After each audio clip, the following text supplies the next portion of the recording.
It's actually one of our students who recently pulled off an impressive 8.5 in his exam. And I think a lot of you guys are interested to know how he managed that. So if you're curious, if you want to know more about this guy, please keep watching. During my first years, I was into biology. I was studying, cramming for it, and I really wanted to be a doctor. As Bruce Lee told, I don't fear someone who can do 1,000 tricks one time. I fear someone who can do one trick 1,000 times. It was for sure Alishar's class. So since he's not here, we're just gonna throw him under the bus. Okay. I'm just gonna. Okay. Do you recommend students learn some model essays too? Does it help? Does learning model essays make a difference? I guess, and the guy in the corner is exactly doing that right now. Or our editor, you're learning a model essay, aren't you? He's getting ready for his class tomorrow. That's what I thought. Hang on a second. Listen, I'm still processing this. You said you made 70,000 sums for working the entire month? Yes. And how many hours did you work a day? Something that may seem stupid to me may sound like a very good question to someone else, right? I live to serve. I exist to serve, as you taught me. Mm-hmm. We'll hang out and I'll have an interview with you in Uzbek. I never made yes, such you did. promise. You did. I you never did. made it such a promise.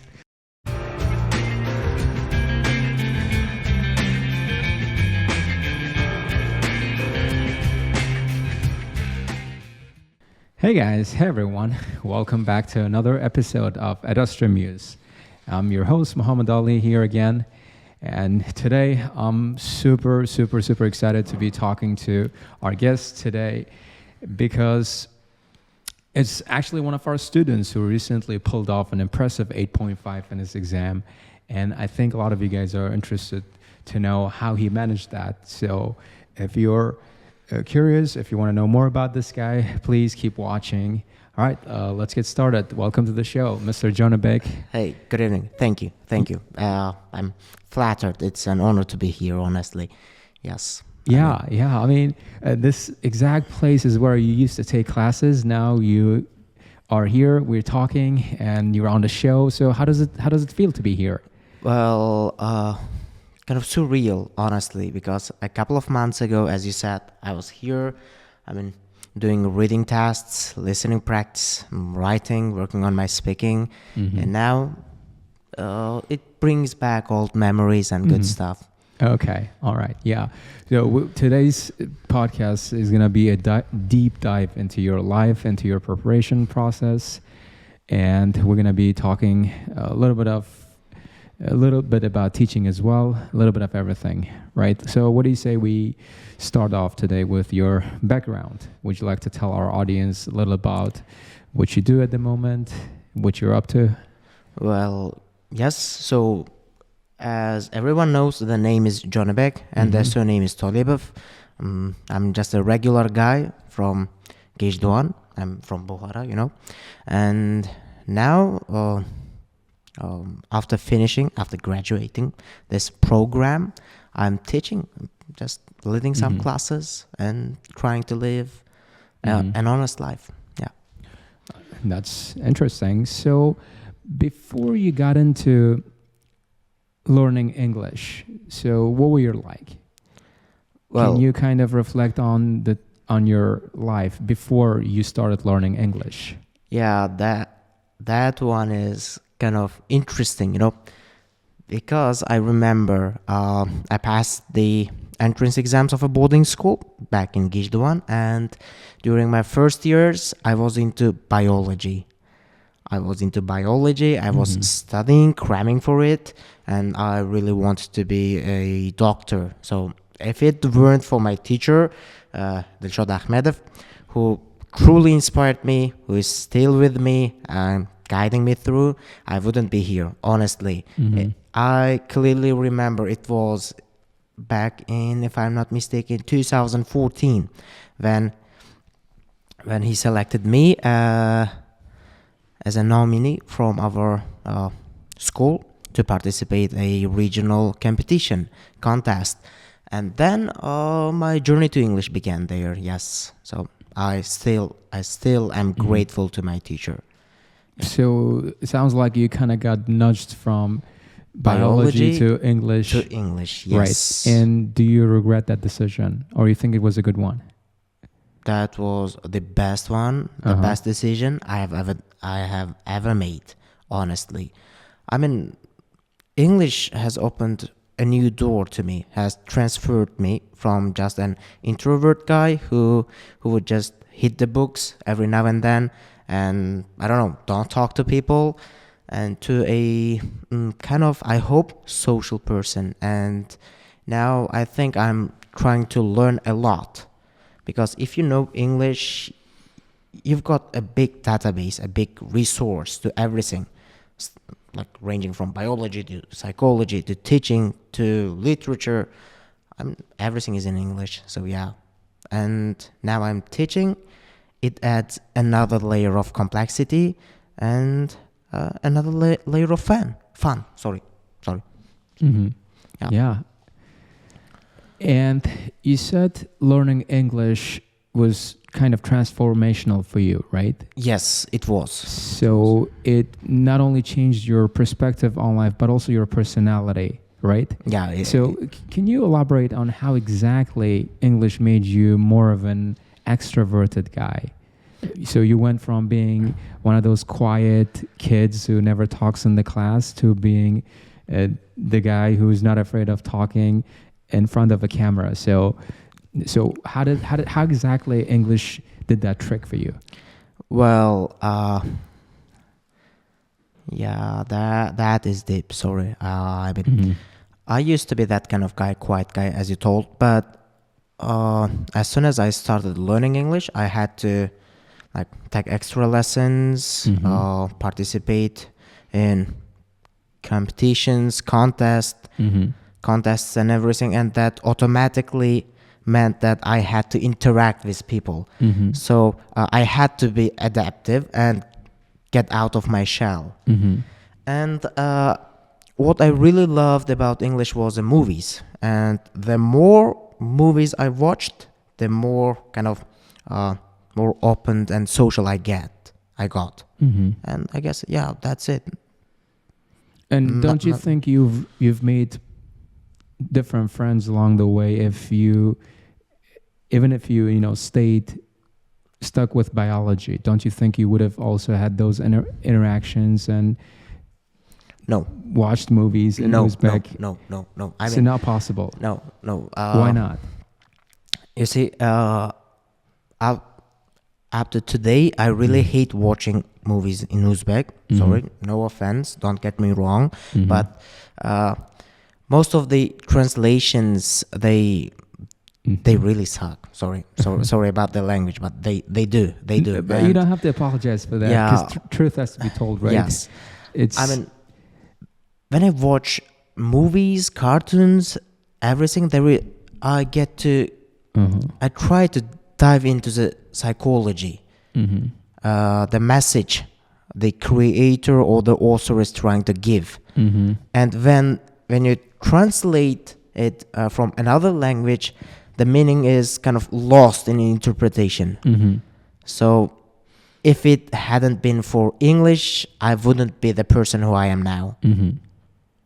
So what you're saying is you were better able to connect with the author's message, the producers, the actor's message, when you watch those movies in their original language, as opposed to watching them in a different language. Yeah, exactly. Yeah, I see where that transformation lies, where that transformation comes from. And I also think it has to do with the fact that when you learn English, you're simply more flexible, right? Because I normally find it super weird talking to people in Uzbek and Tajik, or even Russian for that matter. Not say these languages aren't as diverse and flexible as English, just simply because of the fact that maybe English has become an international language and pretty much everyone speaks in this language, and that it makes you feel like you're able to connect with a broader range of people and you can do it in complex ways than you would with Uzbek. And I'm probably only saying that because I'm not as proficient in Uzbek and Tajik or Russian as I am in English. So I was wondering if you feel the same. I do, because I mean, even today, when we discuss speaking questions, I mean IELTS related speaking questions, I still find it very hard to deliver the message, to convey the message that I can in English, but it gets complicated when you try to deliver the same meaning in Uzbek. I mean, and why do you think that's the case? I still have to figure that out, but I think it should be because, as you told, we don't engage in that much deep philosophy and let's say that complicated matters of life when we are talking in Uzbek. And for example, I haven't seen anyone talking about how globalization affects cities and like villages or towns in Uzbek, but in English that's like a day-to-day talk. I mean, we've got it everywhere, on BBC, on TED Talks, on even documentaries. Yeah, that's a really good point. Like, I never thought of it this way. Now it really makes sense. So the reason why we can't have these conversations in Uzbek in a nuanced way as we do in English is simply because there aren't enough literature out there. There isn't enough media focusing on these important global topics in Uzbek, Russian, and Tajik, right? No, exactly. Yeah, exactly. That makes perfect sense now to me, right? All right, now what do you say we now talk a little about your time here with us at Ad Astra? So only honest comments, honest reviews, because I don't want our audience to think that we're doing any kind of a promo or anything. I just want your honest review on the program you took here at Ad Astra, okay. the A&M program, right? Yes. Bit of a mouthful, doesn't roll off the tongue that easy. So first question I got for you is, how did you find us? Oh, I've been following you guys for quite a long time, honestly. Well, it was back in 2021 when one of my friends suggested joining your channel. At that time, it was just Alisher posts. Sorry about that. Okay. I joined it, and then when I looked at the content, I realized that it was a great content you had there. Essays, speaking tips and reports. And I said, I was studying English at the time as well, so those are the guys I want to be like. I mean, I look up to, because from that time, you guys have been my role models. Oh, appreciate that, buddy. No, honestly, I used to give your essays, your reports to my students back then, as I do now, to analyze them. I still try to copy the structures and learn it from your essays. I mean, yeah, that for me, that's how learning works. You see it done by a professional, and then you try to do it on your own. And at that time, I couldn't find anyone else that was doing better job than yours. So there, I found that, and when I got back to Bukhara this June, I really want to participate in your join your program, and I remember I texted you, both you and Alisher teacher, and honestly I got rejected from both of you guys. It was kind of heartbreaking, getting rejected. But here's the deal: we had our own reasons for that. Yeah. For one, I got the impression that your level was already good, so I thought there was no point joining our program, because normally we preferred when students are 6.5 to 7 level, and we kind of help them go from that to 8 level. But when you signed up for the program, you were already on band 8 level. In fact, on your third class, I remember your results came out, and you already had 8. Yes. And I told you that it was time to drop out. On his third day, I told him that it was time to drop out because he already had 8, but you stuck around. You decided to stay. Yeah, no, I was talking about back in June. Yeah, at the time you guys closed the intake for, if my memory serves me well, MS groups, and I want to join that group, but no, I couldn't. I mean, that's okay, but I had to wait for like 3 months for the new opening. I was that dedicated to your program, and I mean, yeah, when you finally released the announcement, I just instantly signed up for it, and I was waiting for it to start. Yes, and I still remember the mock test we had. All right, now that brings me to my next question. So expectations versus reality. You came here expecting, I don't know, maybe getting 8.5 or 9 by the time you graduated the program, or you came here expecting that everything would be amazing and it was like this place. A lot of people think of this place as some paradise with no problems and everything is perfect. So did we live up to your expectations, or in reality, do you think it's different? No, you didn't, but you... Honest comments only. Yes, you exceeded those expectations, honestly. So I'm going to talk a little bit more, okay? Sure. Well, I still had to get back to my background, to the reason why I got here to Bukhara. Because before I got here, I used to work as in a logistics firm, as a dispatcher. Yeah, that job is gaining a lot of popularity now. Guys, honest suggestion: don't do it. Don't go in for logistics. Okay, that's bad for your health. Why would you say that? Why would you say it's a bad job? I mean, from my own experience, that may not apply to others, but I had to be sleep deprived, first of all, because because of the time zones, the difference in time zones. We are about 9 hours ahead of the USA, and secondly,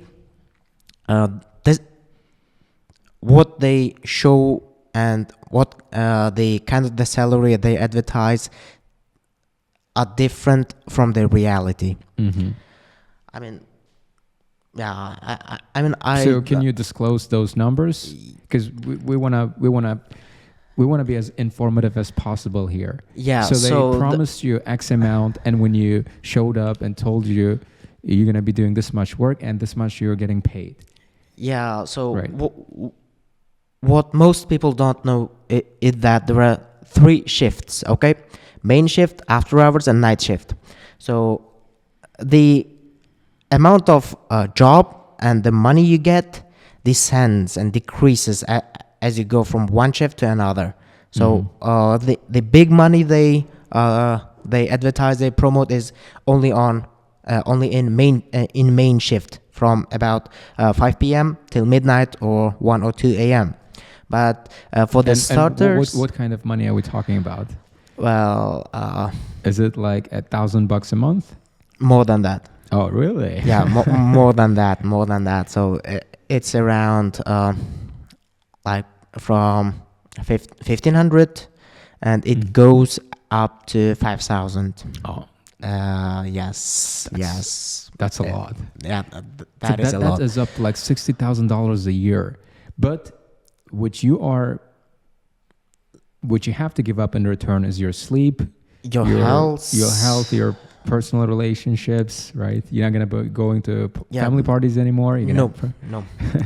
You've got to forget all of these, because when you're working in logistics, you have to transfer from day person to a night person, and then everything changes. Okay. Everything changes. You gotta find a bunch of new guys to hang out with, because your regular friends will be asleep. Honestly, believe me, this is facts. All right. So now back to the AMA program. Yeah, and I quit that. I quit that job because it added no meaning to my life. It was like a red cycle. I would just go to the job, home, sleep, have dinner, back to job every day, seven days a week. So I just reflected on it. So what I was doing, and then I got back to Bukhara. I said, no, I have to do something. I have to contribute to myself, live a fulfilling life, and also to the society as well. So I major in teaching. So I thought, yeah, let's go to teaching. Let's take up teaching. And when I did, I was kind of disappointed with myself because I didn't have that much skill and knowledge. So I said, if you want to go in teaching, you have to first love it, and I love teaching, and then you should be really good at it. And for that, I needed knowledge, and to acquire knowledge, you had to get it from professionals.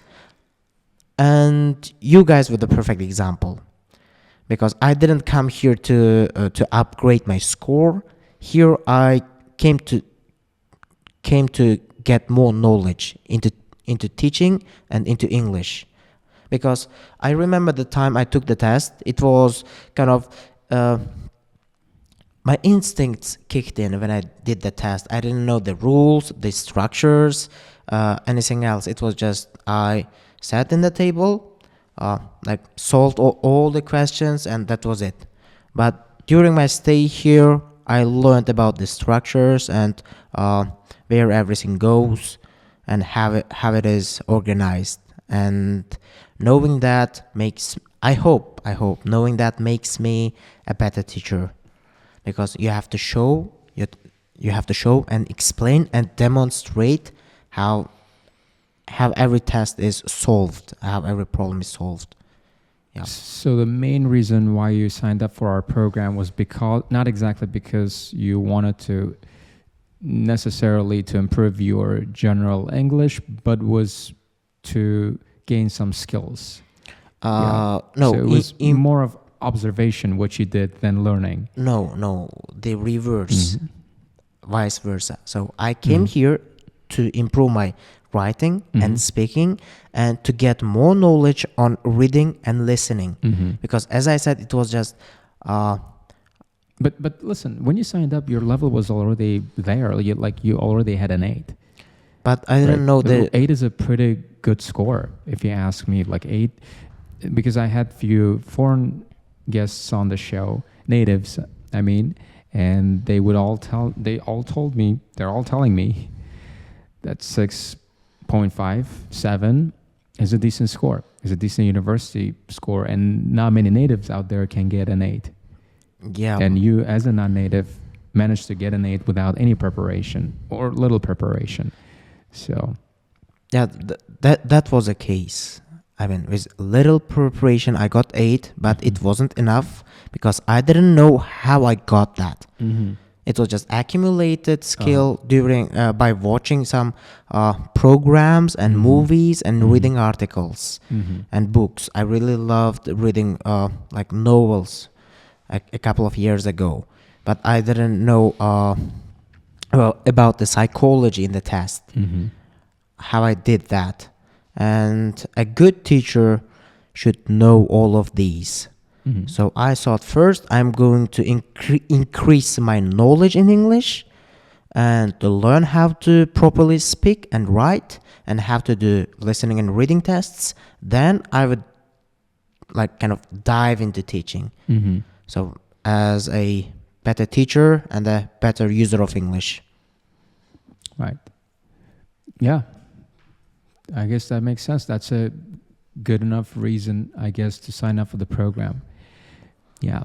And how about as a student who took the entire program, can you point out some of the strength of our program, some of its strength and also its weaknesses? So what do you think were top 3 strengths of the A&M program and top 3 weaknesses? Well, first one I really loved was consistency.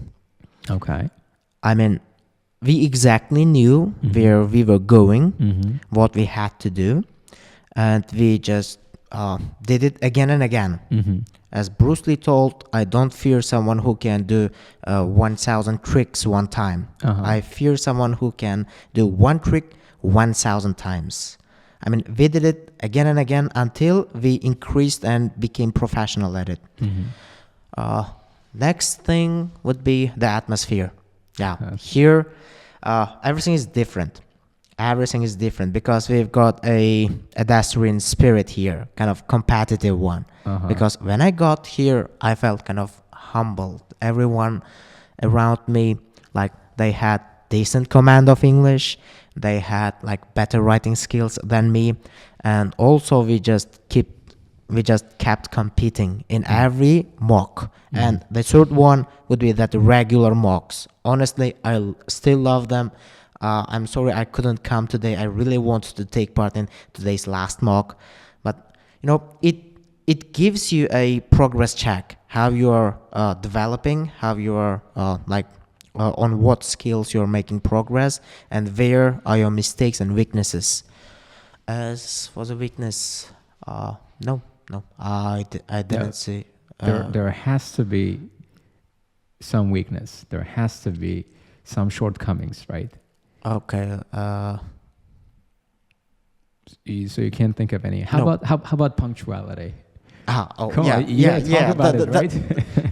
that one is spot on. Honestly, I had to travel 60 kilometers to get here Every day. every day, and in like autumn it wasn't a problem, but in winter, I mean that really was a problem. It would take about 2 hours to get to the class, and I had to wait for like half an hour from half an hour to Hours sometimes. 2 hours sometimes. 2 hours.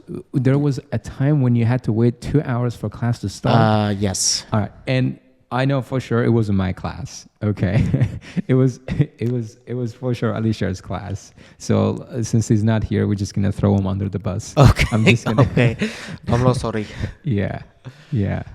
Okay, so that's I guess the only Yeah. shortcoming of the program. Yes, punctuality. it is. Yeah, yes, it Right. is. Sorry, I kind of forgot about that. But yes, Yeah. that sometimes was. But I kind of feel like with all the fun we have here and learning, you don't even No. bother to think about No. punctuality, teacher being late or not No. showing up on time. Yes. And I know it sounds like an excuse, but we have a reason for running always late.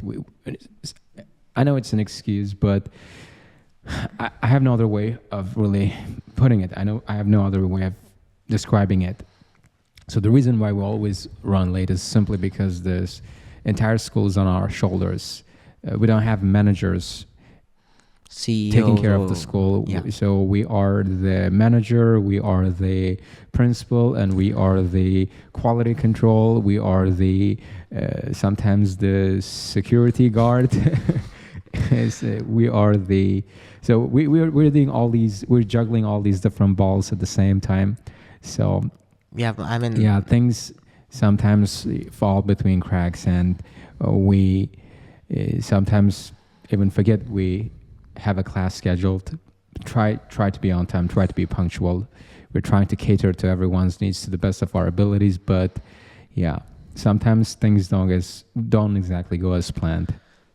And do you have any suggestions for improvement? How do you think we can make the program better? So, what do you think we can do for the future A&M program students, for future applicants? Well, yeah, that I'm not a professional teacher at least yet, but from my own experience, I can say that it's pretty good. What I can suggest is just you should keep going. I mean, like Stay consistent. Yeah, try to cover as many students as possible so more people can benefit from it. I mean, I know physically that's going to be a very big burden, but I had a lot of fun and I gained a lot of knowledge and discovered myself from a different angle. I kind of was arrogant when I got here. Sorry about that, but I was.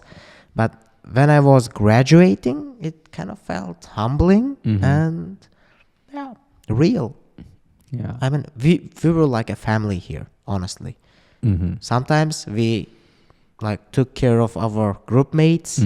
Sometimes we had fights with Mr. Fitrat in this matter. Fitrat, I still like that guy. Honestly, he was a fan of our group.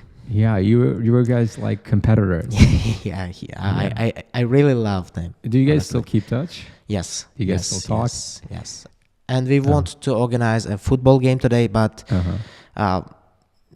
like attempt successfully failed. Oh, because you got a podcast scheduled, right? Yes. Yeah. Yeah. Soccer match for another time. Yeah. Hopefully next week. All right. So a lot of our viewers here are IELTS students, IELTS applicants. And I'm guessing they tune in because they want to know more about IELTS and how to go about it, how to improve their, say, reading, listening, writing skills, speaking. So now on the next segment of the podcast, what do you say we talk about IELTS in more detail, right? Okay. So we're gonna go about this segment of the podcast in a particular order. Normally we start with reading and then move on to listening and then writing and then finish off with speaking. So do you have any tips for reading? How do you suggest students out there who are stuck on 6.5 level step up and get 8 or above? Well, that is if they're still stuck at 6.5, that's a matter of vocabulary. As I found out here, I mean, you should learn a lot of vocabulary because to get at least 35 from reading, you should know a lot of vocabulary. Because there are some terms, there are a lot of synonyms, and IELTS basically is a test of vocabulary and what kind of words and grammar structures you know. So in order to get through, bypass this test, you gotta learn the secrets. And the secret is learning vocabulary. You have to learn it. I know it's boring. I know it's like hard to stay consistently learning vocabulary. And please don't try to learn Uzbek translations of vocabulary. That will just like distract you. You mean like slow you down? Yes. Kind of slow you down. Yes, it will slow students down. Can you explain why? So the translations, as I said, like differ from the actual meaning. They may carry a wide spectrum of different meanings and like nuances, but in Uzbek they are just going to round it up and give a basic meaning, basic ones. So you may get confused. And also you should try to immerse into reading. And if you still keep learning the Uzbek translations, you will be like kind of pulling yourself back. Instead, what you should do is like learn and read as much vocabulary as possible, and in English, of course. By the way, don't use only you should use reliable sources like Oxford Advanced Learners Dictionary or Cambridge Dictionary. Not some kind of like anything that pops up into your feed from Instagram or from Google. Right. Or they can simply use ChatGPT, right? Now you can use ChatGPT as your personal dictionary or even a translator, an interpreter. Yes. But for me, that turned out to be very well. That turned very productive and time efficient because I would just type in all the words. It would give me definitions with sentence examples, synonyms, and of course phonetic script. But for some, when during my teaching, I found that what students did was being lazy, and instead of learning the most prominent meaning of the words, they just learned the last one, the least, the word that kind of appeared easy for them. So you mean like they don't learn the contextual meaning of the word, but they learn some random meaning? Yes, and they confused I them. actually got a solution for that. So what we are now doing here at Ad Astra is we're getting students to look up those words with surrounding words. So this way, you're giving ChatGPT some context, so it can tell you the precise meaning of the word So in a sentence. in a sentence. In a Yes. sentence. Yeah. Just drop the sentence. Just drop the whole sentence. Say, what's the meaning of this word in this sentence, or what's the meaning of this word? And the ChatGPT will give you the precise meaning. You don't even have to go looking for the contextual meaning of the word. I guess that should Yeah, work. yeah. That should work. And Yeah. that should be the perfect solution. Yeah. Yeah, it is. I will force my students to do Yeah. that. Yeah. You hear? It is. You are going to work a lot. Yeah. No, actually, it eases their job. It simplifies their job because now they don't have to go looking for the correct meaning of the word because it just pops up if they just drop the sentence or the surrounding words along with the word they are trying to learn. The ChatGPT will give you the exact definition Yeah. along with its synonyms. So you just gotta tell it what to do, and it'll do just that. Yes. Yeah. And another tip would be just love reading. Mm-hmm. To love reading. When I got here, I really hated it. Mm-hmm. I really did. I couldn't stand reading even one passage. Mm-hmm. But then I tried to look it from a different angle. I tried to get the meaning, the facts, and instead of looking at it from As a chore. yes, you should look at it as a interesting Mhm. and informative task. How do you do that? So say I'm someone least interested in reading. I'm completely indifferent. I couldn't care less about reading. I hate reading. Well, How do I bring myself to love it? yeah. First, well, what I did was simple. I looked at the text. I read the heading, and I got, okay, now I'm going to learn a new thing, one or two facts, and discover something new. If you are eager to learn something new, reading is your optimal key. And what I really loved was I looked at reading as perfect writing samples.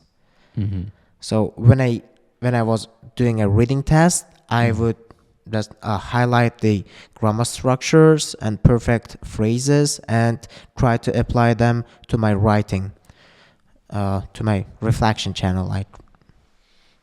So what you're saying is you can actually improve your writing skills with the help of reading. Yes. Yeah. Right. I actually see some students do it. When they are doing a reading test or an assignment, they're not only highlighting the words they don't know, unfamiliar terms and expressions, but also useful terms and expressions for writing. I've seen it in Mr. Azim's textbook. Yes. One of your former group Yes, mates. he does it He all the always time. does that. Yeah, and I used to do that as well. And like in comparison, when I had like vocabulary from one reading test, it would be about like twice as much as other people had.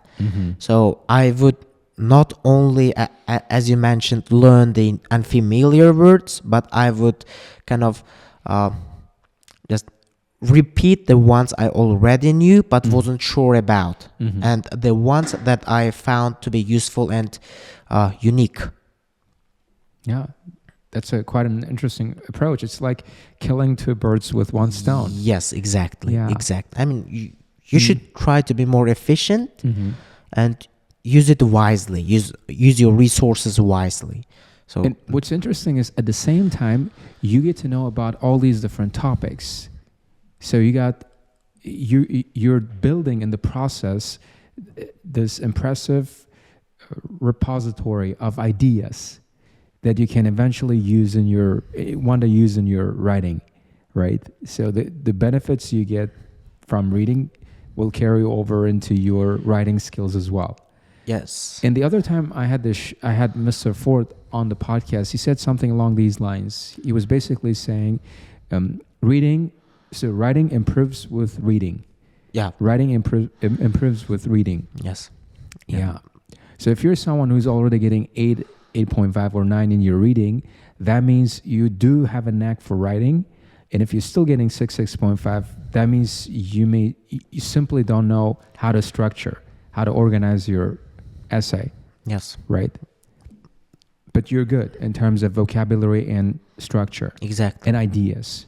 Yeah. And one more thing. So good readers make for good writers. Yes. And another side benefit is that you gotta learn a lot, and you can be an interesting person. For example, I mean, by reading, you can also talk about it with friends. I mean, you read scientific articles, scientific passages, you know something about science.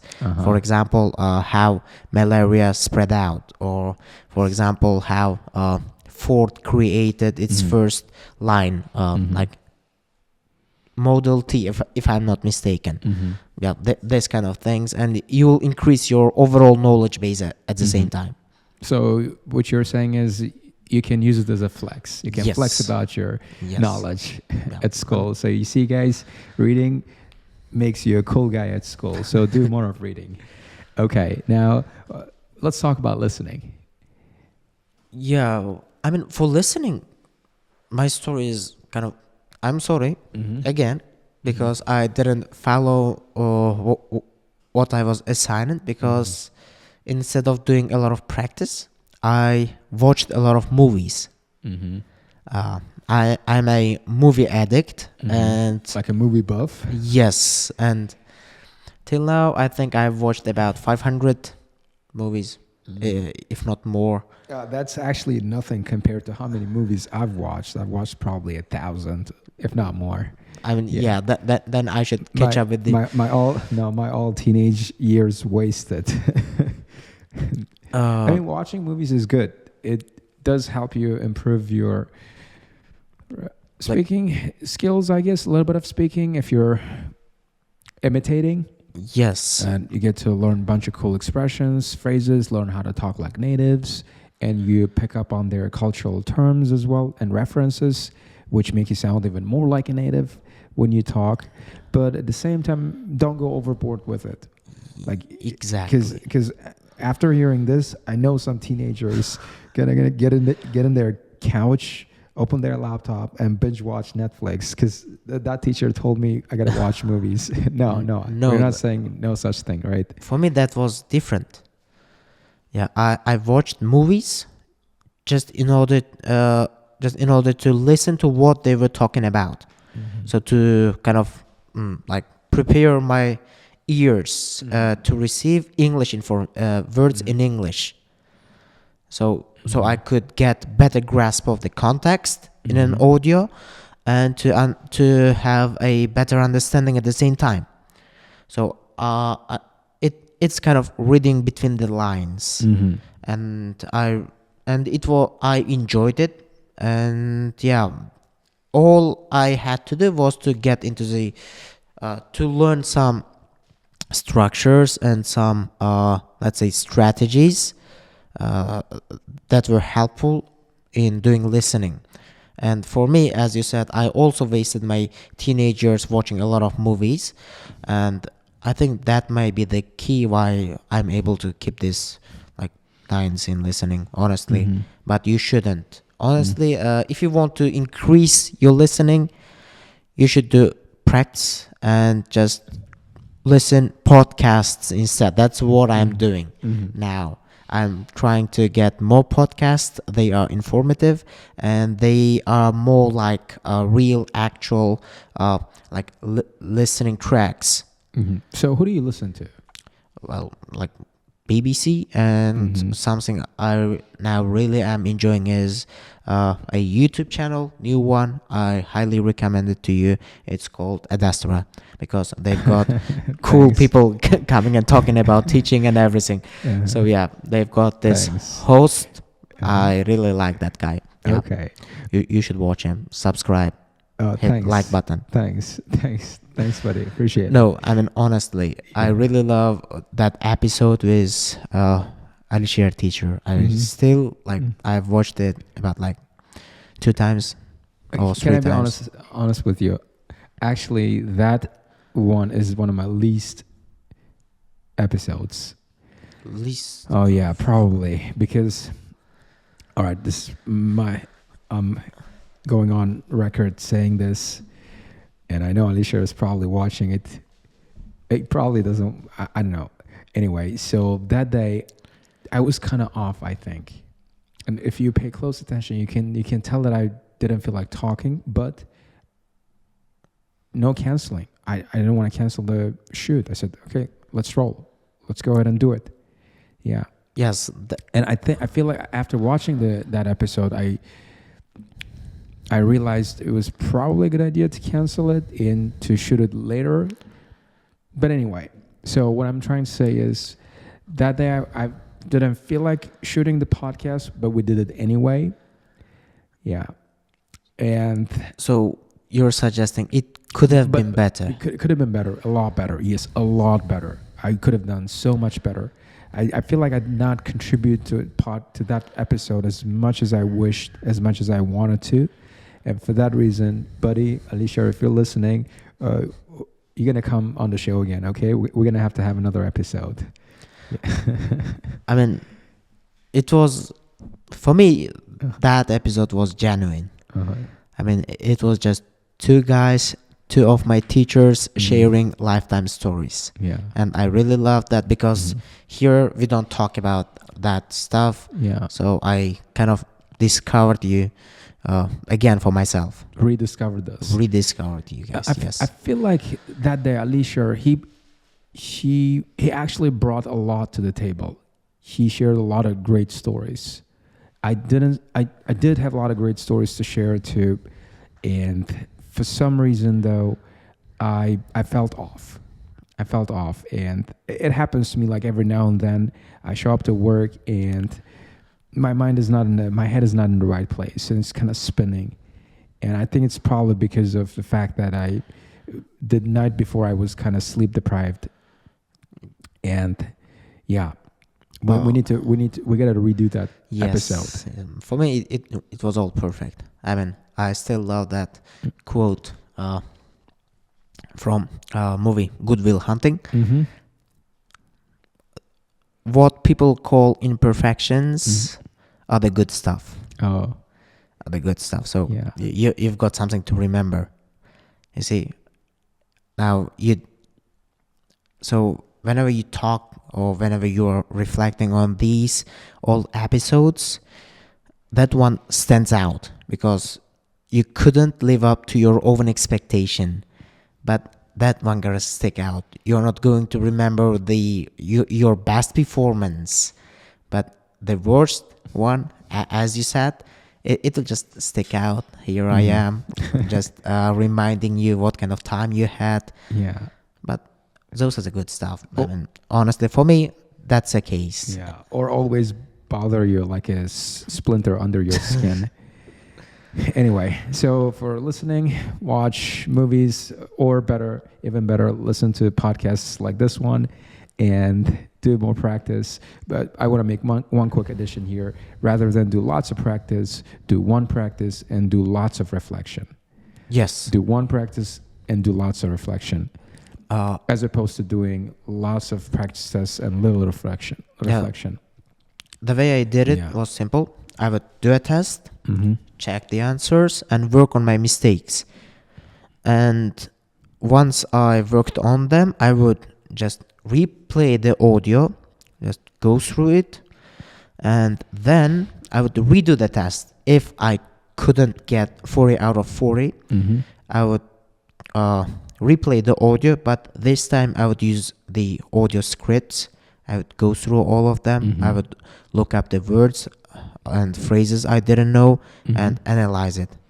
And by the third time, like most of the time, I would get all the correct answers. Yeah, and that's exactly what makes you an exceptional listener or learner in general. It's because the devil is in the detail. Yes. You know that if you want that extra edge, you have to pay attention to those little details. And a lot of people out there are simply impatient to do that or too lazy. Yeah, Right. mostly they are too lazy Mhm. because like doing one test again and again. Mhm. I mean, that feels arduous, but Mhm. you gotta do it if you want to Mhm. improve yourself. Mhm. You have to admit that you need to work hard, Mhm. and you have to. That's it. No other shortcuts, Mhm. no other like easy ways, secrets. Or It's just hard work. or techniques. Yes, They're always nothing. asking you for some Nothing. technique, right? Yeah. No technique. Yeah, Just go and redo it.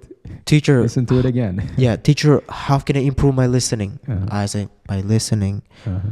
What should I do to improve my reading? Read a lot. Uh-huh. How should I improve my speaking? Speak in English. Uh-huh. Go practice with your friends. Mhm. That's it. Hard work. Learn, practice. Yes. Learn, practice. Right. And all right, moving on. Let's talk about writing. Oh, my. Why is that reaction? Yeah, I really love writing, Mm-hmm. but I'm not that good at it, Mhm. and that's a. I mean, Mhm. I'm kind of in a dilemma when it comes to writing, because I really do love writing. Mhm. It's kind of composing a symphony, like trying to express your own ideas and discussing what other people may consider Mhm. and why and how something happens, like how the teenage crime rate is increasing and why. And but for that you need more practice. You Mhm. need constant daily practice to improve your writing. Mhm. And of course you gotta love reading, because if you don't, you won't have ideas. If you don't, you won't have grammar structures. And if you don't love reading, you won't have vocabulary to use in your writing. So Mhm. it's like connected. Yeah, kind of go hand in hand. Yes. That's a really good point. And do you recommend students learn some model essays too? Does it help? Does learning model essays make a difference? To some extent, yes, but not always. Because what many students do is they kind of learn a model essay. Uh-huh. I guess, and the guy in the corner is exactly doing that right now. Or our editor, you're learning a model essay, aren't you?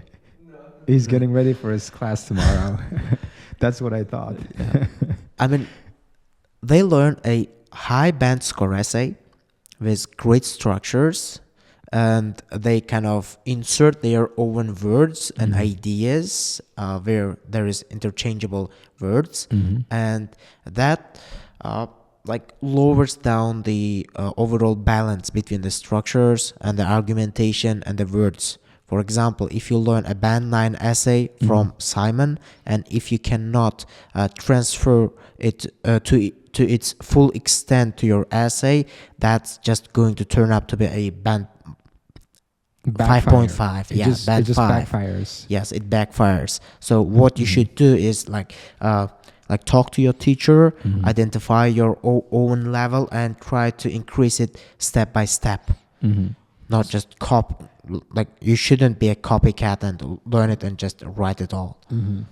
You should try to analyze and try to apply stage by stage the structures to your own writing one by one, not like at once. So you're suggesting they start with lower level essays like band 7, band 8 before they Yes. start learning from a band 9 essay. Yes, and Yeah. when it comes to Simon's essays, I really found them unique and very difficult to understand until like Alisher teacher taught a lesson on that. It's called hidden arguments.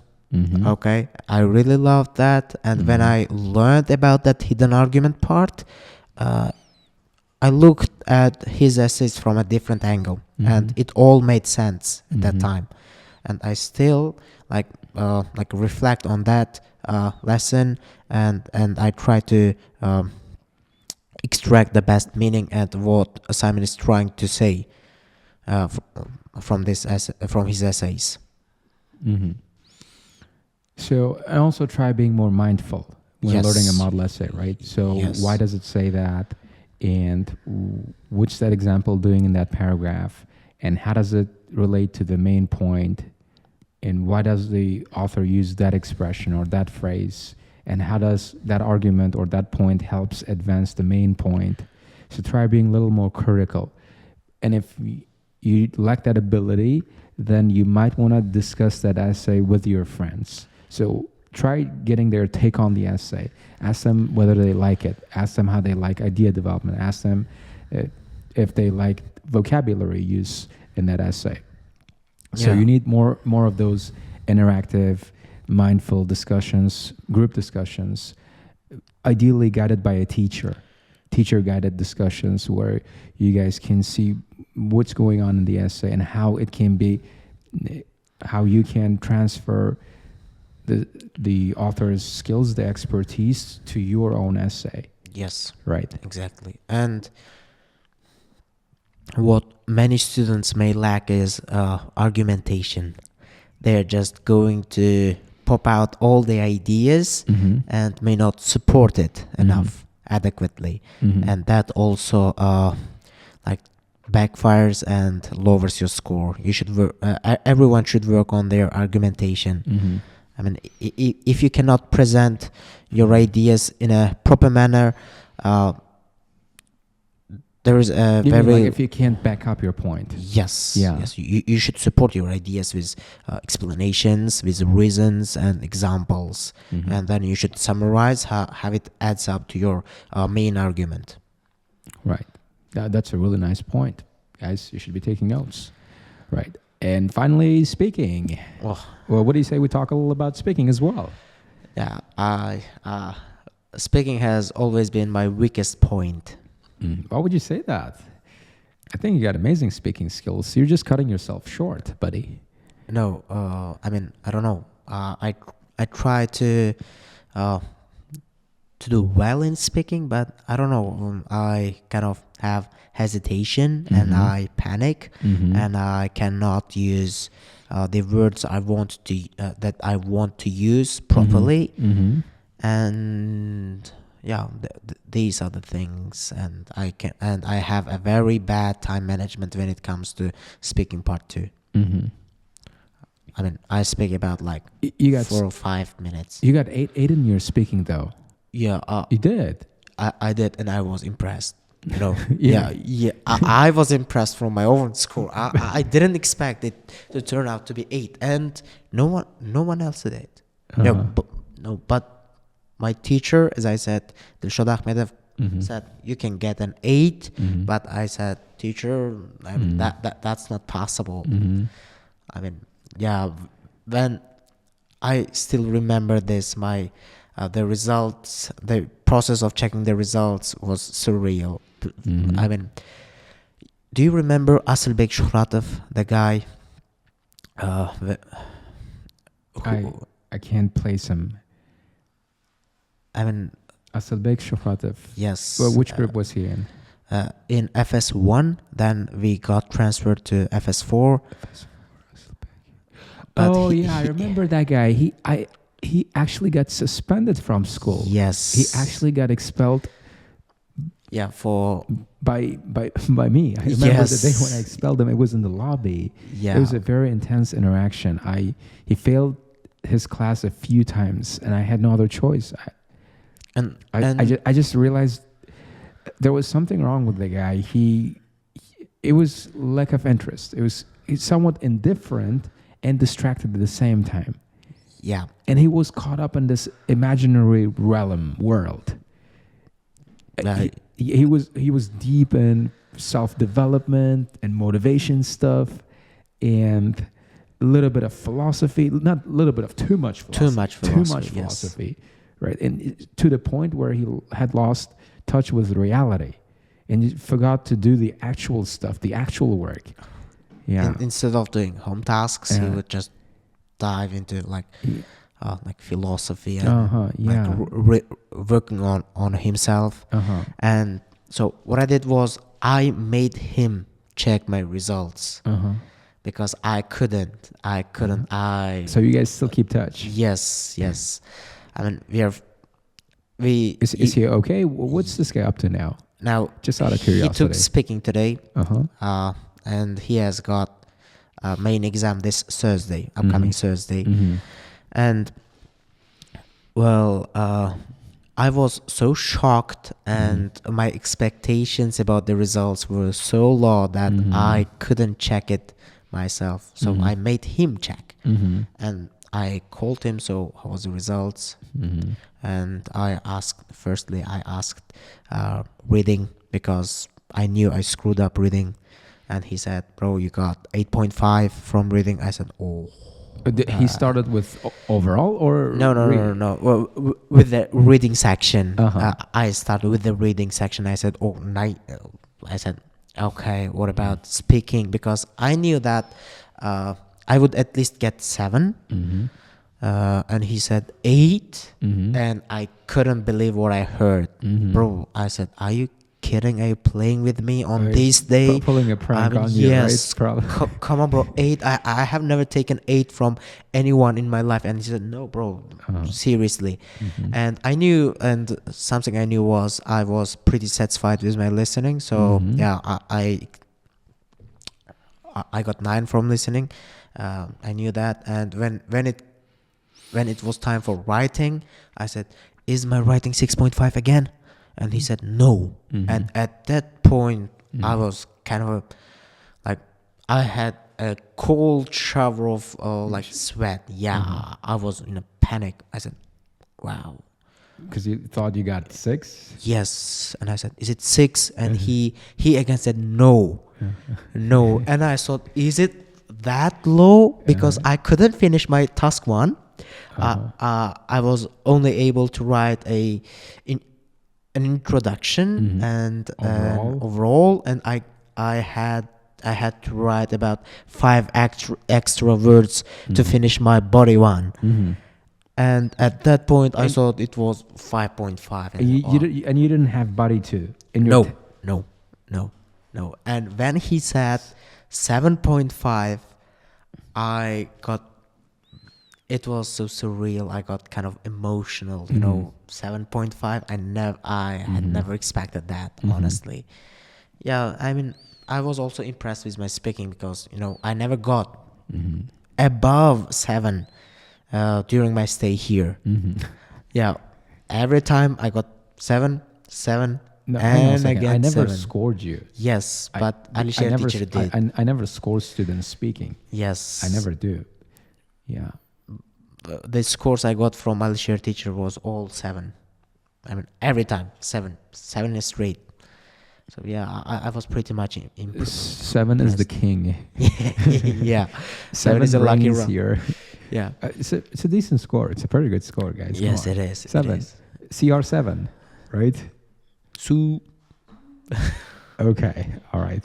Sure. So it was an surreal moment. Yes, it Getting was. your results. It was, yeah. Because you worked really hard for it, right? All the struggles and all the trips you had to make to class every day and wait for extra hour until the class started. Yeah. I mean, for speaking, It was hell of a ride. yes. For speaking, you have to follow your teacher's lead in all sections. But as for speaking, you should also work. You should be very hard on yourself. You shouldn't use. You should try to immerse into an English atmosphere as much as possible. What I really find irritating is that even some of my students still have their phone settings and everything in Uzbek or in Russian. And if you want to transfer and if you want to get a decent score, you should transfer yourself and immerse into English atmosphere. It applies to everything. If you want to chat with your friends, do it in English. If you want to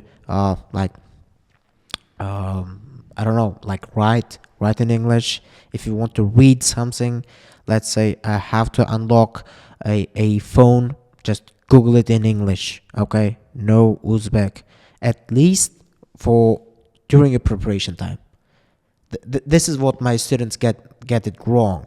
Teacher, you're forcing us to speak Uzbek. Teacher, you're forcing us to do this in English. Teacher, you're giving too much homework. No, I'm not. I'm just trying to improve your proficiency and efficiency for a limited period of time.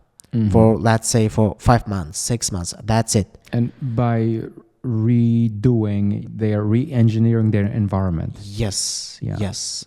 If you like change your environment for a couple of months, let's say 5 months, or if you start from the starter level for about a year, that's it.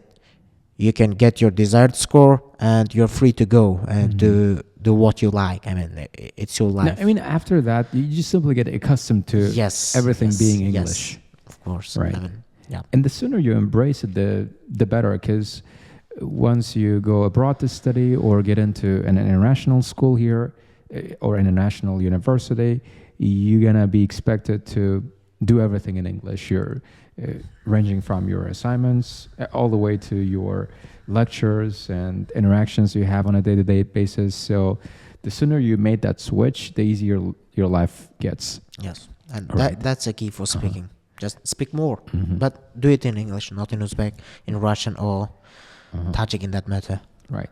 And for how long have you been teaching? Yeah, that's also a crazy story. I used to teach back when I was in 10th grade for 2 years, and then I got admitted to State World Languages University in Tashkent, and there I took my IELTS test and prepared, and at the first attempt I got 7.5, and then started teaching. It didn't work well. All of my students left me. I still remember my first salary. Can you guess? First salary for a month. How much can someone get? Probably $1 million sims. Yeah. I still remember that, and I'm grateful for that. So I think it's actually not a bad sum if you think about it. Yes, as a starter. Yeah, as a starter, what I got was in Tashkent. What my first salary was about $7. You mean for the entire month? Yeah, for a month I earned 70,000 sums. Are Yeah, you kidding me? I failed as a teacher in Tashkent, and then Hang on a second. Listen, I'm still processing this. You said you made 70,000 sums for working the entire month? yes, And how many hours did you work a day? I don't know, 4, 6, 8. You worked Sometimes. 4, 6, 8 hours a day. Sometimes, yes, not 8, about like half a day, from about like 2 p.m. till 6 to 8 And how many p.m. students did they teach at the time? That's the case.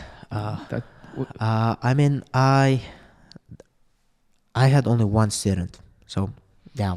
All they assigned me new students. They would sit in my class. They kind of didn't like my teaching skills and everything, and like people skills, and they just left. And what there was just one guy who made the payment, and I just got that sum from his payment, and yeah, it was 70,000 sums, and it was a priceless lesson to learn. Yeah, and what'd you do? What was your next move? Did you just quit? Did you drop it? No, not at least for 2 months. But then the academic year was over. I got back here and I started to work on myself. But when I got back to Tashkent and studied and then I worked with my friend. There, I think I did a pretty good job because I had 5 students. Yeah, I mean, we had like about 2 or 3 groups. It was good, but then COVID broke out, and I had to get back here to Gijduan and my career there stopped there. Yeah, that was the end. And when I got back to Tashkent, I started to work in logistics. Yeah, so it has been on and off for quite a long time now. But when it was last June 2023, when I seriously started teaching. Yeah, before I got here, Right. So how do you like it so far? Sometimes you like it, sometimes you don't. But you gotta keep showing up every day. Yes, yeah, that's the key. That's the key. That's the key. You have, once you admit and embrace that it's your duty to show up every day because there are people waiting for you. I mean, there is no going back. I mean, you have to. You have to. That's a responsibility that we carry. And sometimes and it's sad part is most teachers don't realize that. Most teachers don't realize they have to show up for their students, even when they don't feel like doing it. Yeah. Right. And I feel like just like other professionals, doctors, nurses, firefighters, police officers, they're not in the best mood to show up to their job every day to work, but they do it anyway. Yeah, right? And that's what makes an excellent professional. Yes. In my opinion. Yes, exactly. Because sometimes we do have some bad days. So, so what? That's not your student's problem. That's not your student's problem. You gotta show up and teach them, show them the right way. You have to do your job. That's it. I mean, yeah. Sometimes I really do have very great days with my students. So it's in the balance. Right. Do you have any suggestions for people wanting to get into teaching? Some do's and don'ts. Well, when you teach, you should carry. There is a burden you should carry, because you're accepting the responsibility of other people. For example, when you teach, you have to do it in a proper, adequate manner, and also you should contribute, and you're responsible for what your students are getting, because you're being paid for it. And you should try to convey as much information as possible. You should feel responsible and do it out of your heart. You should give them quality education, not do it just because you don't have anything else to do. Just because you can't do anything else doesn't mean that you should go for teaching. So how do they make their education quality one? You said give quality education, and define quality education. Well, do you expect a good teacher to say prepare for their class? Do you expect a good teacher to say put together some slideshows? Do you expect a good teacher to try to engage all their students? Do you expect a good teacher? So how do you define quality education? Well, honestly, what I don't like here in Uzbekistan is how easy it is to get a teacher's job. Okay, if you have a diploma, here you go. The city is yours for most of the case. Yes. And when people don't have anything else to do, they just decide they should be teachers. But let me tell you this. This is actually the case all around the world. And this is actually landing a job as a teacher is not as hard as most people think. All you gotta do is to get some training in your subject matter, whatever your choice is, and then you just get a job. Yeah, I mean, and you carry on with it.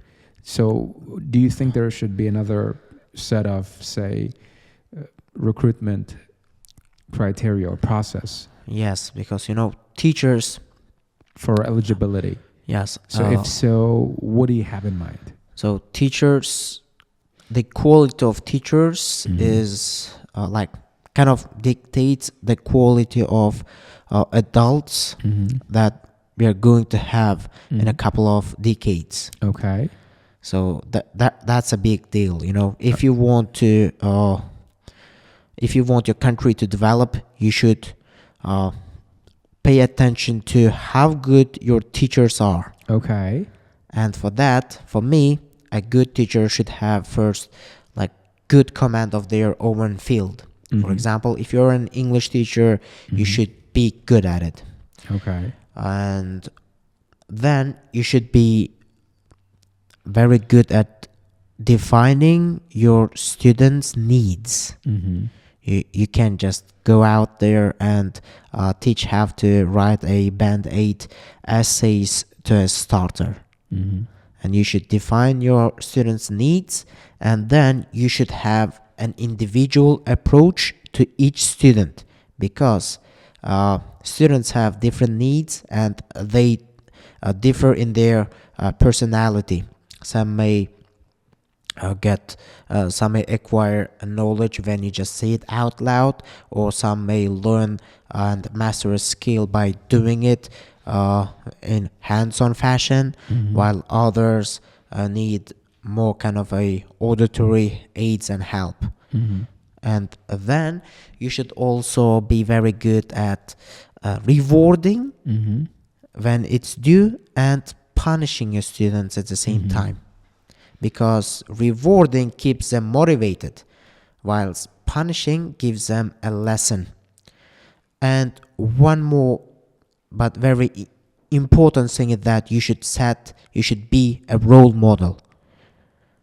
You should be the perfect person for them, because you know it's okay to make mistakes, but you should kind of demonstrate it. You should like tell your students that it's okay, no one is perfect, but you should be a role model so your students know whom to follow, not some kind of a TikToker who just goes online and does some kind of dance and music. You should perform it and make it a meaningful experience for them. And it shouldn't be dull. I mean, you should make it meaningful. And sometimes what many teachers lack, for me, from my own experience, is that they kind of look at it from an only academic perspective. Your students also have like emotional needs. They need motivation. They sometimes need you to listen to them, and they sometimes need you to be their friend. And also sometimes you should show them the way around how to do things. You should combine all of these, and it's not an easy job, honestly. Yeah, that's what just crossed my mind. Just sitting here listening to you describe it just made me realize we have a lot of expectations from teachers, or we're expected to do and to be a lot of things as a teacher, and it's like being a parent. Yes, it is. Yeah, we have to be as much responsible for kids as their parents are, if not more. I mean, what's interesting is, here's an interesting thing. Some kids spend more time with their teachers than they do with their parents. That's what I was going to say. Yeah. I mean, teacher, we spend about like 4 to 6 hours with children, and some parents even spend like about 2 hours when they're at home, and that time is like kind of allocated to eating, like having meals and sleeping most of the time, or just watching TV. Yes, or watching TV. Yeah. So we have to be the perfect examples and role models. And that's difficult, honestly. And for students, I want to tell one thing. First, get a good teacher. Don't fall into traps. I mean, there are a lot of scams out there, honestly. And then you should... So how do they get a good teacher? Because there are now so many channels and people promoting their stuff, their online courses, with so many teachers and everyone getting 8, 8.5, or possibly 9.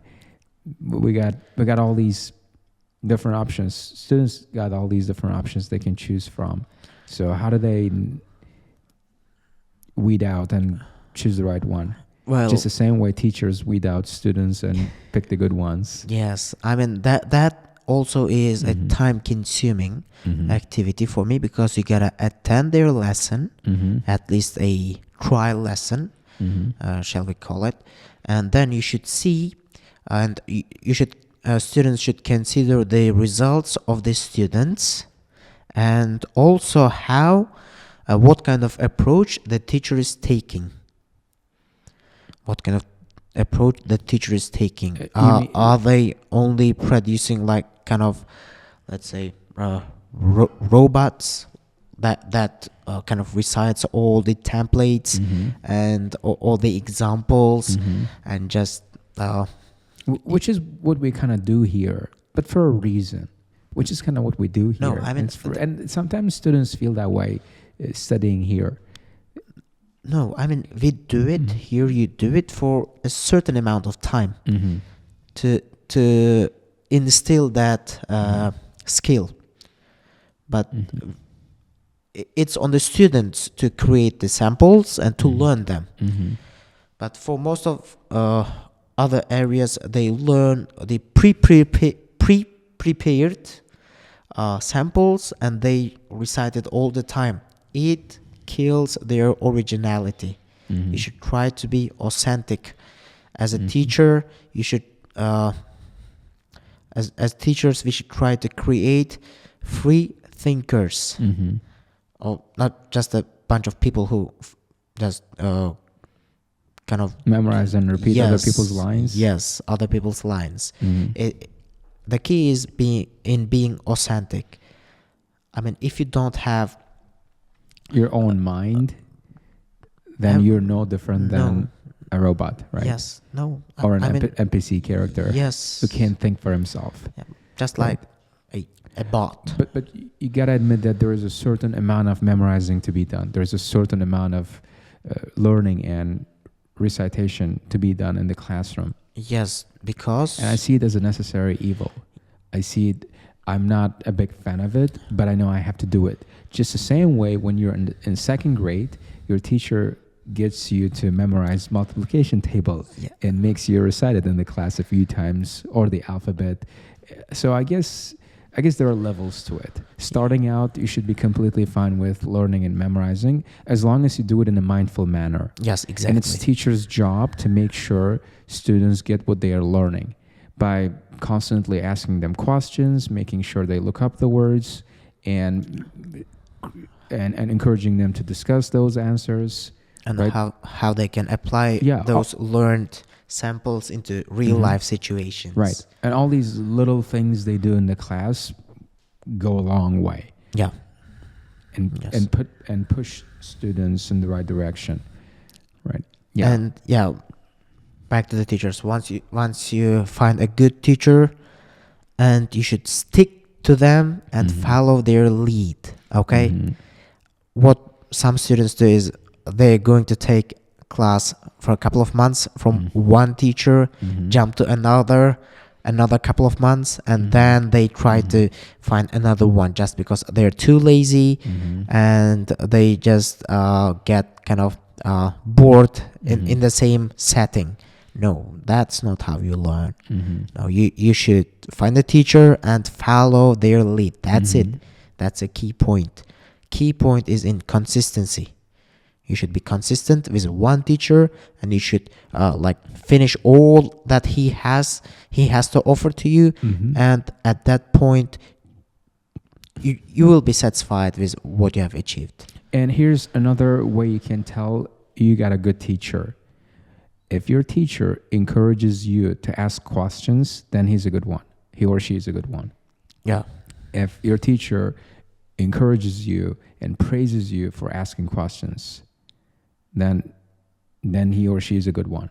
Yes. This is my measure of, this is not necessarily mine, this is how most other people measure a good teacher.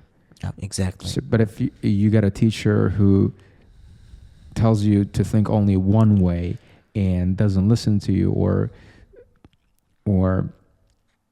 tries to silence Overrule you when you, you ask yes. a question, then you're not in the right hands. You're not in good hands. Yeah, most probably, Because yes. learning and requires a lot of question asking. Learning requires that you get curious and you wander and that you engage in this meaningful discussion, that you try looking at one thing from different angles, different perspectives, not always follow the traditional thinking, traditional pattern, right? So there's nothing wrong with asking, and there's no such thing as a silly question. So if you're a student insecure, afraid of asking a question in the class because you think it's a stupid one, don't be, because something that may seem stupid to me may sound like a very good question to someone else, right? And also there's another quote that really resonates with me, that deeply resonates with me, is I'd rather be a fool for a moment than be a fool forever.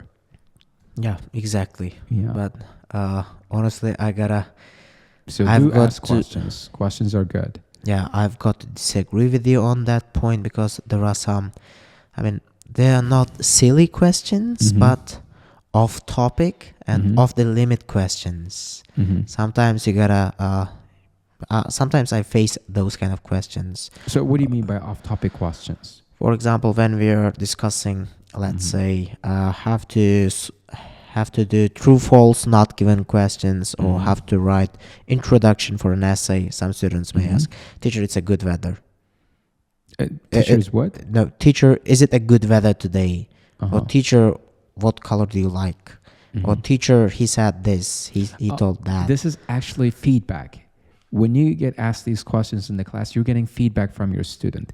That's an indication that they're bored. Well, That's an indication that they want to change of topic. They want to try something different. And then what I do is, if I ever get questions like that in the classes, I play along. I said, yeah, it's the weather is fantastic today. It's good you brought this up. Yeah. What do you say we go for a walk after this class? And then they like it. And then that instantly changes their mood and back to the question with new enthusiasm. But if you cancel them, if you shut them down, say that's an off-topic question, why would you ask a silly question like that in the middle of our important discussion? They get discouraged. Yeah. You got to play along. You got to play along. yes, You got to learn to play along. I'll keep that in mind. Yeah, but at the same time, make sure things don't get out of hand. Because Yeah. sometimes you go from weather to movies, from movies to music, and music to having fun, and it just before you know it, It's all class about has gone like- out the window. You're not thinking about the class anymore. Yeah. Yeah, that's why Mhm. I mean, I'm still struggling with that, Uh-huh. keeping that all in Yeah. control. I mean, Whatever a student or a person says is a reflection of their thinking. Is a reflection of their thinking. What's on their mind. I actually like it when they talk. yeah, Everything that comes out of their mouth gives me feedback about what they're thinking.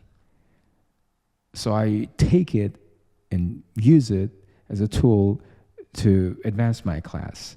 I take it and use it, incorporate it into my teaching. So try being adaptable. yes, And that's I think what makes our classes interesting. yeah, Yeah. kind of yes. Yeah, we don't always stick to the plan, but we at the same time make sure the plan is in place and that we stick to it. Yeah. Oh, all right. Yeah, I kind of feel like we went off on a tangent here. Oh, sorry. Sure.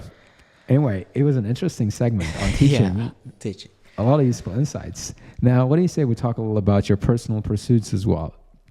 So when you're not teaching, working, or having cool podcasts like this, what do you see? What do you find yourself doing? Do you read? Do you watch movies? Do you listen to podcasts? You said you started listening to podcasts. So what does Mr. Jonibek do in his spare time? Well, checking essays most of the time. And when you're not working? I mean, yeah.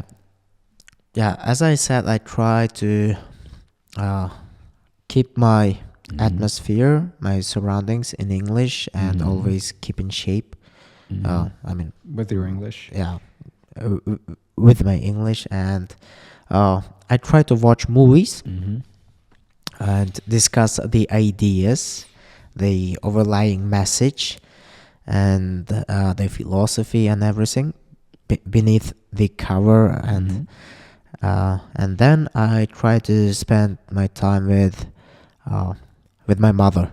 Yeah, most of the time, because I gotta work a lot now, about 10 to 12 hours, I guess, and the rest should be allocated to being spent like in a proper manner with my family. So I try to do that, and I listen to podcasts. I read essays, and yeah, you should read a lot of essays and samples and to analyze them. And yeah, I try to what I do. Do you wanna take up exercise? Do you wanna take up working out? I have to. I mean, it Yeah, has it's been about- in my plan for about your 6 months. Bucket list, right? It's about time you start hitting the gym, buddy. Yeah. Oh, yeah. I'm getting too fat, Uh-huh. and No, I you look fine. I look should. fine. But honestly, I kind of don't have too much time for that because I work from 8 till 6 or 7, and by the time I got home, it will be 9, and then a couple of hours spent with my family, and it's midnight. So you gotta get enough sleep, because that's one of the like my favorite parts. One of the things that I learned here was to get a regular sleep schedule. Because if you don't get regular sleep schedule, you will not have as productive day as you would. With good sleep. Yes. Yeah, with a good night's sleep. All right. So sounds like you don't get much downtime these days, Nope. right? Nope. You're on work mode. Yeah. Like all of us. Yes. Yeah. Yes. And it's completely fine because to us, work equals fun. Yes. Oh yeah, I work equals fun. really love it. I really love having like exchanging ideas with my students, with our colleagues and everything. I mean, that's a fun. That's how I define fun. Sometimes it's like too hard, but that's okay. Yeah, and that's what makes it fun. Yeah. It wouldn't be fun if it was easy. Yes, it wouldn't it be wouldn't. fun if you could do it effortlessly. Yeah. What makes it interesting is that it's challenging, Yeah. just like all other Jobs. or sports for that matter, or games. Yeah. Imagine a game. Imagine playing a game always easy level. It'd be boring. It is. By the way, I just remembered that I play chess. Besides all of these, I Oh, really? play chess. Yes, I really am into chess. I watch like videos, shorts, games, analyze them, and play. And Sometimes. who's your favorite chess player? Uh, Gary Kasparov? No. I've got this international master from USSR, Rashid Najmuddinov. You may not know him because he's not that well known, but the way he attacks, the way he moves his pieces, his psychology is that's out of this world. I mean, yeah, he couldn't get a grandmaster title because he was not allowed to travel abroad, and that's the sad part. But aside from that, his games are surreal. Yeah, great. One of the greatest players of all time for me. And after that, I've got Magnus Carlsen and Hikaru Nakamura. Hikaru Nakamura. He's Japanese player? No, he is actually American. A good guy. I mean, funny. Yeah. And then I've got Levi Gotham Chess. He's also a very good guy. He runs his blog Gotham Chess on YouTube, on Instagram, and on Twitch, I guess. Yeah, you should also follow him. His lessons are too, like, very educational, very informative. Yeah, that's it. That is what I do. Will you ever teach people how to play chess? Would you like to start teaching people how to play chess? No, as I said, to teach a certain skill, you should be very good at it. Mm-hmm. But I'm not good at playing chess. I mean, I still am in Amateur. amateur, about like 1,000 elo. That's it. And what does that mean? 1,000 elo. It is like What is it? just What is it in IELTS terms? like Speak in IELTS terms. band 5.5. Band 5. It's not a bad start. Yes. Yeah. Yeah. Band 5.5. Yeah, that's it. Like around pre-intermediate level. And what would be band 9 level for chess? Oh, like band 9 level would be having about 2,800 ratings, elo ratings, and gaining world championship, and of course, let's say gaining the grandmaster title. Yeah. That's it. All right. It sounds. I would be lying if I said it's a lot of fun because I'm not really into chess. But the way you described it kind of got me interested. It So, is. who It is a knows? lot of fun. I might decide to take up chess as well one day. Yeah. Yeah. There I is actually know how to play chess, but I don't do it often. Hardly ever. There is a funny fact. Mhm. So after 8 moves, Mm-hmm. there are more options to move on the board than there are than the number of atoms in the whole universe. I mean that has been proven. I mean that's a fact. So yeah, the number of alternatives, the number of moves are limitless, and that's a real beauty. Yeah, in it. that's the. Who do you think invented chess? Where do you think chess come from? Indians. Back in the day, it was called shatranj, if I'm not mistaken. Yeah, Indians discovered it, and now it's like they are still very good at playing chess with Pragnadanda and everyone else. Sorry, I can name all of them, but some of the most like talented and promising players. Yeah. Yeah. All right, we're almost hitting the 90-minute mark, and before we wrap up this episode, there is one last segment left, and it's the philosophy segment. Yeah, our favorite. So, what's your personal philosophy? Well, I live to serve. I exist to serve, as you taught me. You have to leave something behind you. It should be something good. It should be something useful to you, your family, and most importantly, to your society. There is a. Do you know how Nobel prizes came into existence? How? Well, Alfred Nobel invented explosives, 3 different kinds of explosives, and he had like pure intentions for them.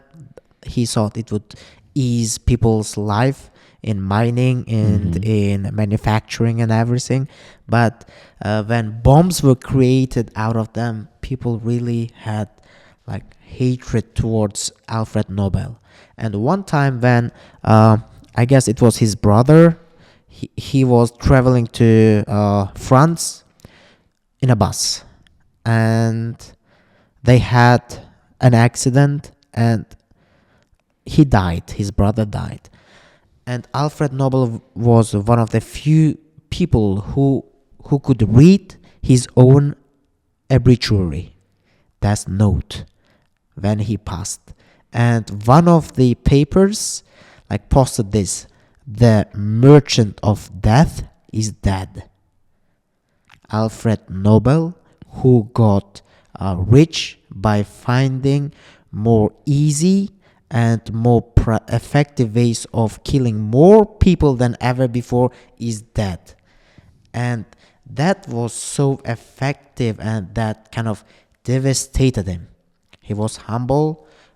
He didn't have much luxury. He wanted to contribute to the society, but the way people like Perceived him. perceived him kind of destroyed his whole existence.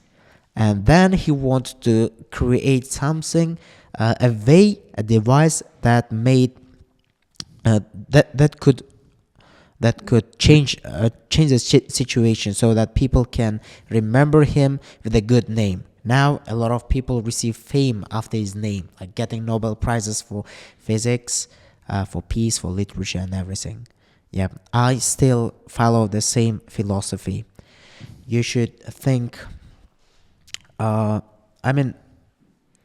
You should be kind of a person that people have.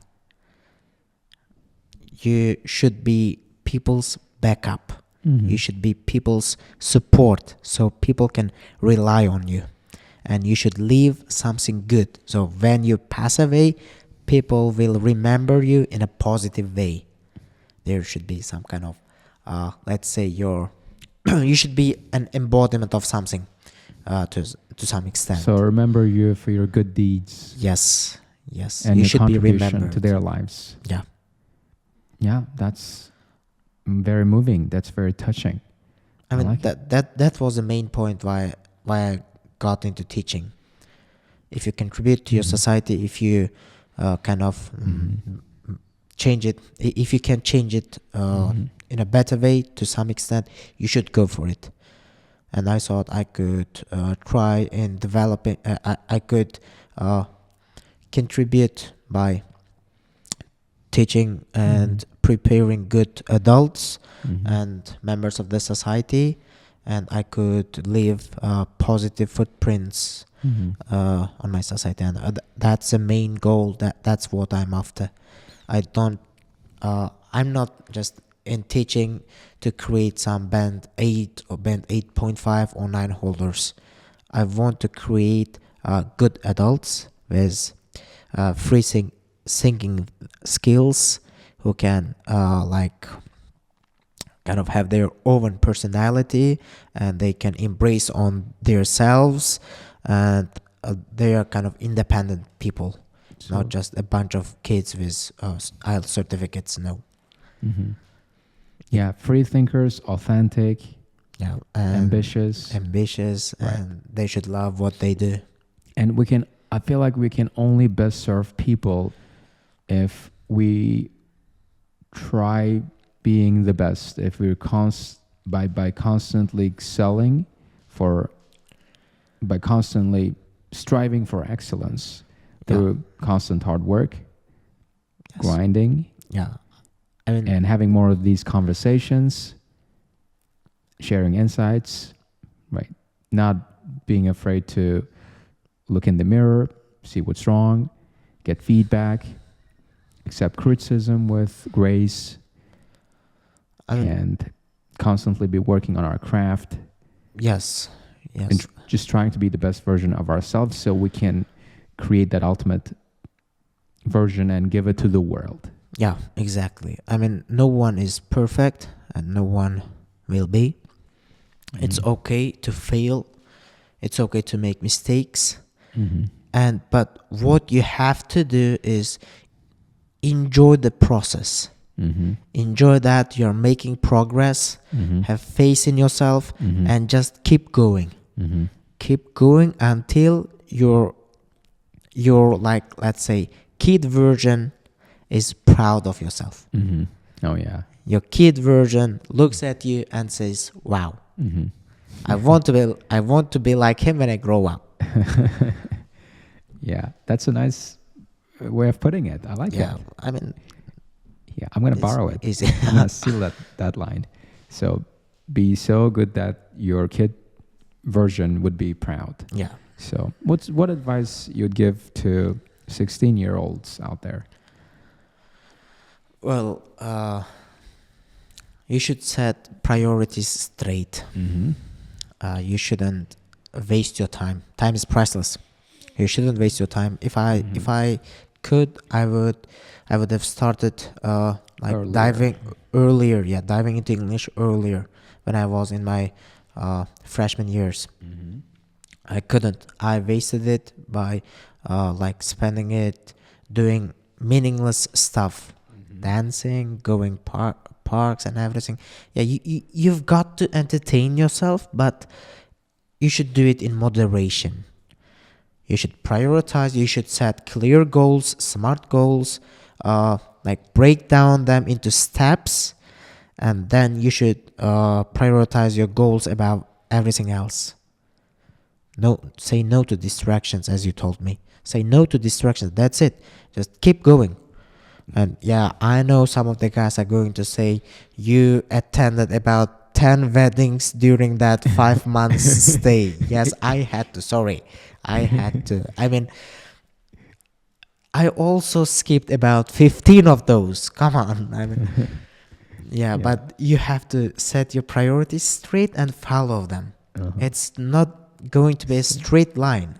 You'll have ups, downs, and stabilities.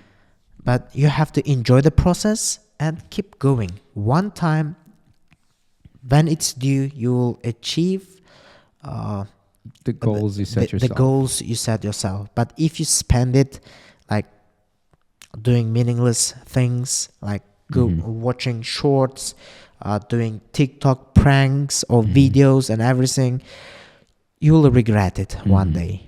You will have a lot of stories to tell and to show your children or grandchildren, but those stories would be funny. That's it. Not meaningful. Those won't be life lessons. Those would be kind of jokes. Don't get offended, but that's a hard truth. I mean, you should, as I said, set a role model for the next generations, and that requires deep work. You should work. That's it, and you should take advantage of your like early 20s and teenage years to build your character, yourself, and then your kind of, let's say, persona that you will be happy with, that you would be proud of.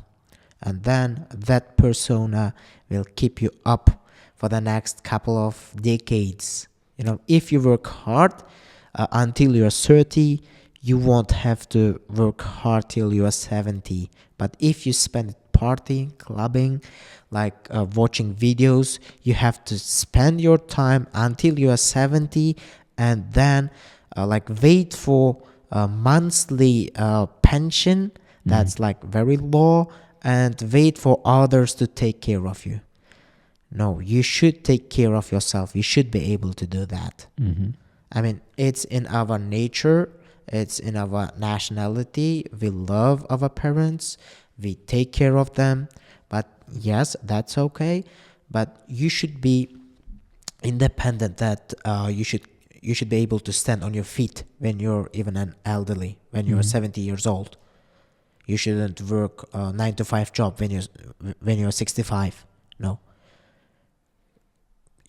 You should be independent, and you should achieve both financial and psychological and of course physiological independence. Spiritual, right? Yes, spiritual independence. Right. And that takes a lot of hard work in your teenage years as well as your early 20s. Yes. Yes. I mean, that's going to cost you about like 10 to 15 years, but the rest 40 years is going to be very meaningful. Hopefully. Yeah, I can't agree more. So keep grinding, guys. All right, Mr. Jonibek, it was a lot of fun today talking to you. It was awesome. I hope. Yeah, we're really happy to have you on the show. And do you have any final comments you'd like to make before we wrap it up? Let's see. Do I have any final comments? I was just warming up, sorry. Yeah, I mean, it has been a very meaningful. I know I couldn't perform to the best of my abilities. It was one of the best episodes ever. Trust me.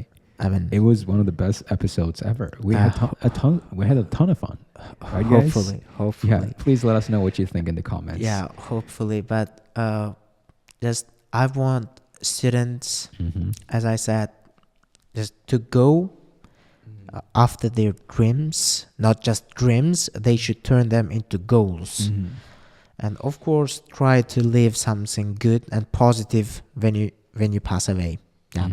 Without that, your life would be wasted. Yep. Yeah. A meaningless life.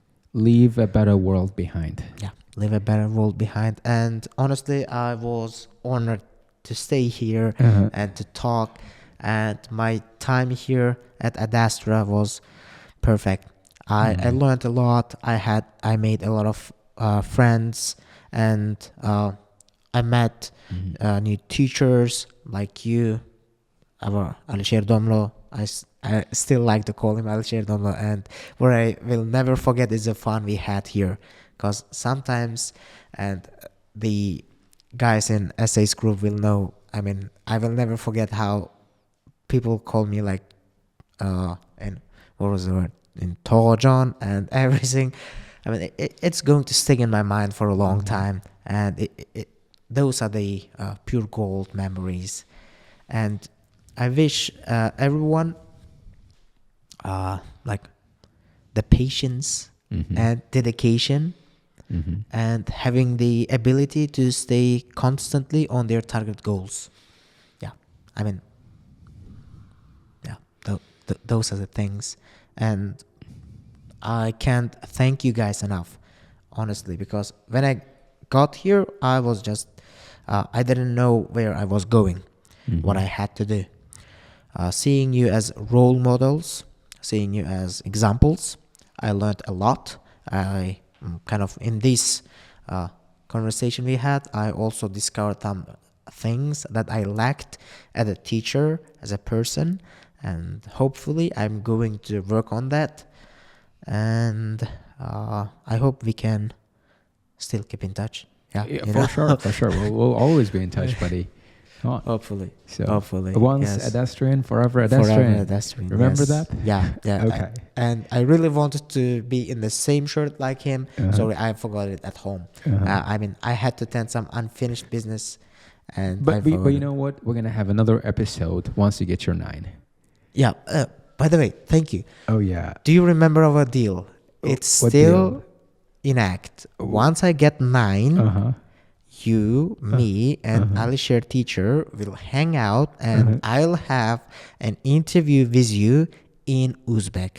I never made yes, such you did. promise. You did. I never made it such a promise. All right, it's gonna be the shortest interview. No. In the history of interviews. I have it in my it's Telegram. Like a 2-second interview, okay? I have it in my Telegram. You agreed because you said, I asked teacher, if I get double 9s from this mock, can you guys like visit Gijduan and we will have some fun, try Gijduan Shashlik? And you said, come on, you should get overall 9 from IELTS. And I said, if I do that, you have to speak Uzbek, and you agreed. Sure, I'm a man of my promise. Let's do it. You get an overall 9. 1, I'm giving him an interview, 30-second long interview in Uzbek. 2, we get to have another podcast. We get to have another episode with Mr. Jonibek. Hopefully. Yeah. Thank you. It has been very insightful. Yeah, I really enjoyed it. It was a blast. We had a ton of fun. All right, guys. I hope you enjoyed today's episode. I don't know if you did, but I'm sure I did. I loved it. It was a ton of fun. If you liked it, please leave us thumbs up and some comments in the comment section. Don't forget to subscribe and hit the notification bell.